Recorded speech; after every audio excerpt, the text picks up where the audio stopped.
Hi everyone. तो आज हम ट्रिग्नोमेट्री एकदम बेसिक से स्टार्ट करेंगे। तो अगर आपको ट्रिग्नोमेट्री का एबीसी भी नहीं आता तो आई अश्योर यू गाइस कि आप ज़रूर इस वीडियो से कुछ ना कुछ सीख के जाएंगे। सबसे पहले ट्रिग्नोमेट्री हमेशा एक राइट एंगल ट्रायंगल पे होती है, और अगर आप हिंदी मीडियम से हैं तब भी आपको समझ में आएगा। तो ट्रिग्नोमेट्री सबसे पहले हम स्टार्ट करेंगे एक राइट एंगल ट्रायंगल से। तो मैं बताती हूँ आपको कि अगर हिंदी वाला हो तो अगर लंब को हम बोलते हैं परपेंडिकुलर, कर्ण को बोलते हैं हाइपोटेनियस, और आधार यानी कि बेस। तो सबसे पहले आपका एक ये डाउट रहेगा कि इन सबको हिंदी में क्या बोलते हैं या इंग्लिश में क्या बोलते हैं। तो ये चीज़ तो क्लियर हो गई। और सबसे पहले ये स्टार्ट करने के बाद में जब ट्रायंगल हम देख रहे हैं, अगर इसको मैं ए बी और सी मान लूँ, तो सबसे पहली बात ये कि जो हाइपोटेनियस है, जो कर्ण है, वो सबसे बड़ी साइड होगी, सबसे बड़ी भुजा को हम कर्ण बोलते हैं। ठीक है, तो अगर ये कर्ण है तो आप कैसे बताएंगे कि ये लंब है या ये लंब है, ये आधार है या ये आधार है? मतलब बेस को आप कैसे डिफाइन करेंगे कि कौन सा बेस है? तो इसके लिए सबसे बेस्ट चीज़ यही होती है कि अगर मैंने माना कि ये थीटा है, अगर ये थीटा है तो थीटा की जो जस्ट सामने वाली भुजा होगी, सामने वाला जो साइड होगा, उसी को हम लंब बोलते हैं, यानी कि उसी को हम परपेंडिकुलर बोलते हैं। अगर ये ट्रायंगल कुछ ऐसा होता और अगर मैं बोलती कि ये थीटा है, अगर ये थीटा है तो इसके सामने वाली जो साइड होगी इसको हम लंब बोलेंगे, यानी कि परपेंडिकुलर ये हो जाएगा, इसको हम लंब बोल देंगे।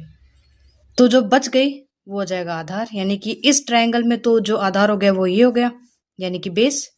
और इस वाले ट्रायंगल में अगर थीटा के सामने वाली अगर ये लंब है तो ये जो बच जाएगा ये हो जाएगा आधार।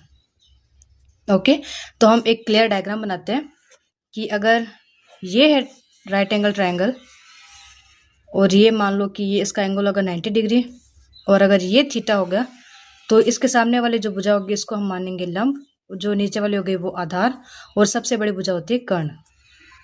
तो ये हो गया सबसे बेसिक। इसके बाद में हम देखते हैं कि लाल कक्का, ये एक ऐसी चीज़ है जो हम इसमें अप्लाई करना सीखेंगे। जैसा कि मैंने बताया कि एल यानी कि लंब, ए यानी कि आधार, और एल यानी कि लंब, के यानी कि कर्ण, और ए यानी कि आधार, जैसे कि आप समझ गए। तो इसके ऊपर मैं लिख रही हूँ साइन थीटा, इसके ऊपर मैं लिख रही हूँ कॉस थीटा, और इसके ऊपर मैं लिख रही हूँ टेन थीटा। इसका मतलब है कि जब भी मैं बोलूँ कि साइन थीटा, तो साइन थीटा का मतलब होता है लंब बटा कर्ण, यानी कि परपेंडिकुलर अपॉन हाइपोटेनियस। और कॉस थीटा का मतलब होता है आधार बटा कर्ण, यानी कि बेस बाय हाइपोटेनियस। और टेन थीटा का मतलब होता है लंब बटे आधार। ठीक है, अब मैंने साइन कॉस टेन ऐसा लिखा है, और इसके नीचे मैं लिख रही हूँ कॉट, सेक और कॉसेक। तो इससे आपको क्या समझ में आता है? साइन के जस्ट नीचे कॉसेक है, इसका मतलब अगर एल बाई के का मतलब साइन थीटा है तो के बाई एल का मतलब कॉसेक थीटा होगा। अगर एल बाई ए का मतलब टेन थीटा है तो ए बाई एल का मतलब कॉट थीटा होगा। यानी कि अगर मैं ए बाई एल लिख रही हूँ तो इसका मतलब होगा कॉट थीटा। जैसे कि a by k cos theta है तो के बाई ए ये क्या हो जाएगा? Sec theta. और अगर l by k sine theta है तो के बाई एल ये हो जाएगा कॉसेक थीटा। इसका मतलब ये है कि जो साइन थीटा है वो 1 बाय कॉसेक थीटा होता है, यानी कि साइन थीटा कॉसेक थीटा का उल्टा होता है। या मैं ऐसा कह दूं कि कॉसेक थीटा वो साइन थीटा का उल्टा होता है, एक ही बात है। या ये देखिए कि cos theta equals to 1 by sec theta, ऐसा बोल दूं, या सेक थीटा बराबर 1 बाय कॉस थीटा। तो मुझे बताओ कि टेन थीटा बराबर 1 बाय कॉट थीटा होगा कि नहीं होगा? है ना? तो कॉट थीटा बराबर 1 बाय टेन थीटा हो जाएगा। ये बेसिक चीज़ें पहले देखो। हमने क्या देखा कि ये जो ट्रायगोनोमेट्री होता है वो हमेशा एक राइट एंगल ट्रायंगल पे होता है, एक समकोण त्रिभुज पे। ठीक है, समकोण त्रिभुज का मतलब क्या होता है? जिसका एक एंगल 90 डिग्री होगा। और हम सब जानते हैं कि एक जो ट्रायंगल होता है वो 180 डिग्री का होता है। मतलब उसके जो भी एंगल होगा, मतलब कुछ भी एंगल, इसका जो भी एंगल रहा है, वो ओवरऑल टोटल होगा जो 180 डिग्री होगा। तो अगर एक 90 डिग्री हो गया है, तो इसका मतलब क्या निकलता है कि जो बाकी के जो जो भी दो एंगल होंगे, इन दोनों का सम 90 ही होना चाहिए। मान लो ये 30 हो गया तो ये 60 हो जाएगा, ये 60 हो गया तो ये 30 हो जाएगा, ये 20 हो गया तो इसका भी हम सम करेंगे कि ये भी 90 हो जाए, इसको भी 70 कर देंगे। कुल मिलाकर के हमें इसको 90 बनाना पड़ेगा। और उसके बाद में हमने देखा कि जो ट्रायंगल होता है, इसमें जो थीटा होता है, उसके जस्ट सामने वाले जो साइड होती है उसको हम बोलते हैं लंब। सबसे बड़ी भुजा कर्ण होती है, तो जो बच गया वो आधार होगा। अगर ये थीटा होता तो मुझे बताओ कि ये लंब होता कि नहीं होता, और ये तो कर्ण है, ये तो बच गया, तो ये आधार हो जाता। उसके बाद में हमने देखा कि एक कॉन्सेप्ट होता है लाल कक्का। तो एल बाय के का मतलब होता है साइन, ए बाय के का मतलब होता है कॉस, और एल बाय ए का मतलब होता है टेन। और देखो टेन कॉट से कोसेक में अगर कंफ्यूजन होना तो ये देख लो, जैसे टेन और कॉट है तो यहाँ पर कहीं पर भी टी नहीं आ रहा, सिर्फ टेन में और कॉट में ही टी है।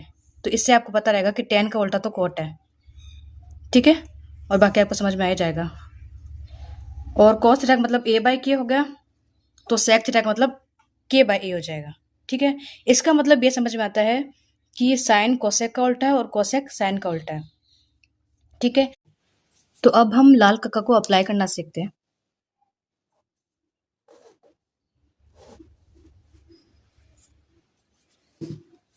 ये थीटा है, ये लंब है, ये आधार है और ये कर्ण है। ये रहा हमारा लाल कक्का। मैं मानती हूँ कि ये जो ट्रायंगल है, इसमें हमने कोई वैल्यू मानी कि ये ए है, ये बी है, ये सी है। ठीक है, मुझे बताओ कि साइन थीटा क्या होगा। हमने देखा था कि एल बाय के होता है वो साइन थीटा होता है। यानी कि अगर ये एल है, ये एल है, ये ए है, तो ये एल है तो यानी कि ए, और के क्या है, ये सी। कॉस थीटा यानी कि ए बाय के, ए बाय के यानी कि आधार यानी कि बी, और कर्ण यानी कि सी। टेन थीटा यानी कि एल बाय ए, तो एल यानी कि ये ए, और के ए यानी कि ये बी। वैल्यू देख के, अगर वैल्यू दे दे तो 3, 4 और 5, तो आप सब भी ट्राई करो। अब मुझे बताओ कि एल कौन सा है। थीटा के सामने वाला एल हो गया, तो ये एल, ये ए, और ये तो के है ही। तो हम देखते हैं कि साइन थीटा क्या होगा। तो एल बाई के यानी कि 3/5, कॉस थीटा यानी कि ए बाई के यानी कि 4/5, टेन थीटा यानी कि एल बाई ए 3/4। अब बताओ कि कॉट थीटा क्या होगा। हमने देखा था कि जो कॉट थीटा होता है वो टेन थीटा का उल्टा होता है, यानी कि 3/4 है तो उल्टा 4/3 होगा। एल बाई ए है तो उल्टा हो जाएगा ए बाई एल। और साइन थीटा का उल्टा क्या होता है, कॉसेक थीटा। तो कोसेक थीटा अगर ये 3/5 है तो 5/3 होगा कि नहीं होगा। और जो कॉस थीटा का उल्टा क्या होता है, 1/sec थीटा। तो अगर ये 4/5 है तो क्या ये sec थीटा 5/4 नहीं होगा। ये था सबसे बेसिक एकदम। तो इसके बाद की जो वीडियो रहेगी उसमें हम देखेंगे कि जैसे 0 डिग्री, 30 डिग्री, 45 डिग्री, 60 डिग्री और 90 डिग्री पर इनके जो एंगल्स होते हैं उनकी भी एक ट्रिक होती है। तो वो ट्रिक से हम देखेंगे कि इन सब की वैल्यू याद करना। जैसा होता है ना 0, 1/2, 1/√2, √3/2 एंड 1। उसके बाद में साइन के बाद में कॉस, टेन, कॉट, सेक, कोसेक सारा चलेगा। तो सारी वैल्यूज कैसे याद करनी है, कैसे वो टेबल बनानी आनी चाहिए, उसका भी ट्रिक होता है एक। तो वो हम देखेंगे नेक्स्ट वीडियो में। आई होप आपको वीडियो अच्छा लगा हो। Thank you for watching.